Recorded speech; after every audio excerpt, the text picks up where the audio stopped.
Now, I had to shush you, because now it's time to meet a sporting legend. We all know Chris Eubank is famous for being a world champion boxer, but he's always been a very snazzy dresser as well. And now he's venturing into the world of fashion himself by being a designer. Please welcome to Studio 5, it is Mr. Chris Eubank. Woo! Woo! Hello, Chris. Thank you very much indeed. Thank you. Lovely to have you here. Thank you, Michael. Hi, Chris. Hey, Jane. Good How to you see doing? you. Nice to see you. Please have a seat.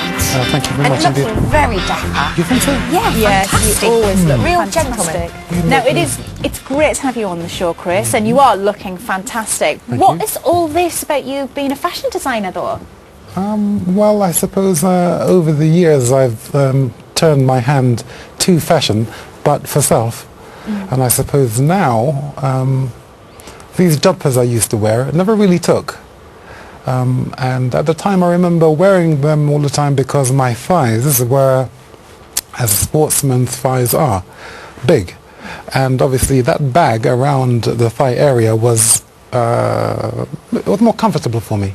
But now I've developed a trouser leg to go with the bag. So they're called jodhpurs. And it really has, I think, a quite elegant design and style to it. And so in the not too distant future, you'll see them being worn by gentlemen. Very exciting. And I understand you've had a little bit of help. You've teamed up with a tailor, Cad and the Dandy. Yes. Who've helped you to design some suits, actually. Yes. So is this one of the jackets that you're wearing right now? Indeed. It's a frock jacket. Okay. So not coat, you usually have frock coats. The frock jacket tapers into the waist a little closer, so you don't wear a jacket underneath it. It's 3/4 length, and may I stand? Of Yes, course, yeah, that would show us be what you great. mean. And as you can see, the shoulders accentuate and the waist tapers in, 4-button, and that jacket look, but then it goes down 3/4 length, is I think a little bit distinctive. Yeah, I really like it, and it's quite unusual because you guys sometimes don't have that much choice. A lot of clothes are quite similar, really, so it's nice to be able to have the option to have something different. Looks very smart. Well, you know, when they're tailored, then obviously you bespoke it to your own body form, and it is effective, because if you are, I suppose, a person who wants to show that you care about the way you present yourself, then you know, a frock jacket is indeed the type of clothing to actually wear, because it's distinctive. Now, we know that you have a very unique fashion sense and always have had, a good eye for fashion, should we say. Is that always been the case, or is it something that you got into more in your later life? Well, I was shoplifting at 16 years old, and in shoplifting you learn what works and what doesn't. Shoplifting doesn't? What, you were shoplifting? No, shoplifting clothes, doesn't. Yeah, clothes. Chris? Shoplifting clothes. Oh. So I had a great experience of clothing. Oh. And it kind of hardened me up and toughened me up for my later career. Having bottle front, you know. Yeah. Not that we're recommending that to anyone, Chris. Definitely obviously. not. No, I'm a reformed character now. Of It's course. why indeed I'm actually an ambassador for a youth leadership program. Okay. Called the Albert Schweitzer Youth Leadership Program, where I explain to youth that like shoplifting doesn't work. It's it leads to a dead end, and very quickly as well.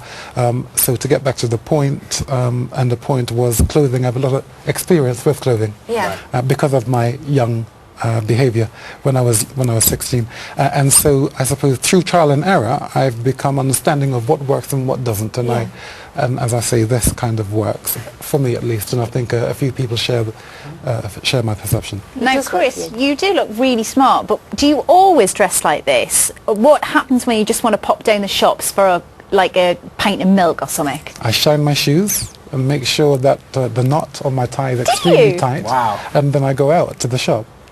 I'm just that way. What kind of clothes would you never wear? Well, you wear what you have to. I mean, it depends on the situation that you're in.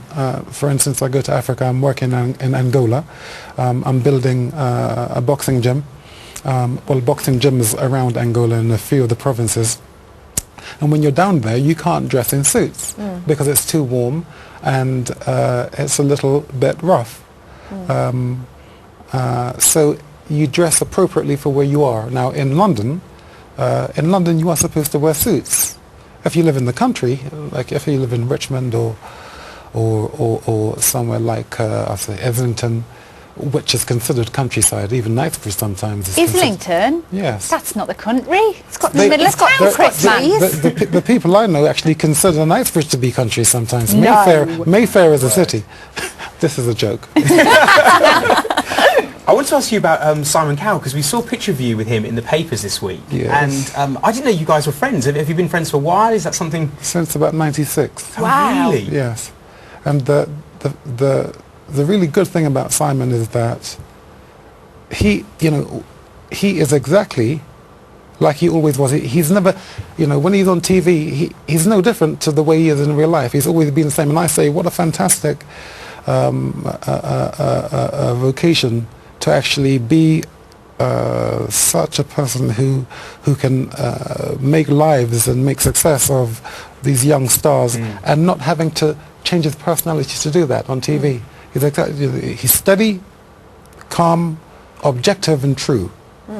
Is it true, Chris, that you asked him that you could step in for Cheryl to be a judge on the X Factor? The dinner we had at Mr. Chow, the subject matter never even came up. I think I'd be too honest anyway. I think I'm a little bit too honest, and I have a tendency to actually steer people in the right way, what they should do and what they shouldn't, and how they should conduct themselves and what they should do in their private lives to make themselves better at what they do. You're quite controlling then? No, it's not controlling, it's called mentoring. I'm a mentor. Oh. To my children I parent, to your children I mentor. And that's what I do. I have to ask you about boxing, because for me, growing up, I watched you and saw you in the ring and was just like, this man is amazing. Do you miss not being there, being back in the ring and doing that? Or are you like, no, that was my past and I've got a different future ahead? She's somewhat like a woman. If you never get her, you're always looking back. I wonder what it would have been like. Yeah. But I had her and I defended her 19 times and I held onto her for 5.5 years. And so I never look back, I always move forward now. And I guess that's why these boxing gyms are being opened up, for example. Indeed. Fantastic. I have to say, Chris, it's a pleasure to have you here. Thank you so much for coming in. Thank you, Good Chris. luck with your clothing range. Thank you very much. And I'm sure we'll see more of you in the future. Thank you. Chris Eubank, everyone. Thank you.